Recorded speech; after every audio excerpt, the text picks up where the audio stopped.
ಸಾಲ ಕೊಡಿಸುವ ನೆಪದಲ್ಲಿ ಉದ್ಯಮಿಗಳಿಗೆ ವಂಚನೆ, ಕೊಟ್ಟ ಹಣ ವಾಪಸ್ ಕೇಳಿದರೆ ಕೇಸ್ ದಾಖಲಿಸುತ್ತಿದ್ದ ಆರೋಪಿ ಪೀಟರ್ ನಿವಾಸದ ಮೇಲೆ ಸಿಐಡಿ ದಾಳಿ ಪರಿಶೀಲನೆ. ಸಿಎಂ ಕುರ್ಚಿ ಮೇಲೆ ಕಣ್ಣಿಟ್ಟ ಡಿಕೆಗೆ ಅಗ್ನಿ ಪರೀಕ್ಷೆ, ಹೈಕಮಾಂಡ್ ಕೊಡುತ್ತಾ ಬಿಗ್ ಟಾಸ್ಕ್.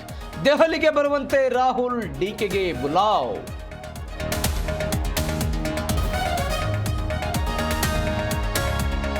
ಸಿಎಂ ನೇತೃತ್ವದಲ್ಲಿ ಬಜೆಟ್ ಪೂರ್ವಭಾವಿ ಸಭೆ, ಇಡೀ ದಿನ ಸರಣಿ ಮೀಟಿಂಗ್. ಡಿಕೆ ಅನುಪಸ್ಥಿತಿಯಲ್ಲಿ ಅಧಿಕಾರಿಗಳ ಜೊತೆ ಸಿದ್ದರಾಮಯ್ಯ ಸಭೆ.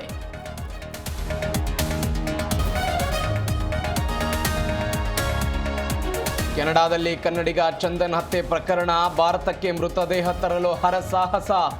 ನಾಳೆ ಮೃತದೇಹ ರವಾನಿಸುವ ಸಾಧ್ಯತೆ.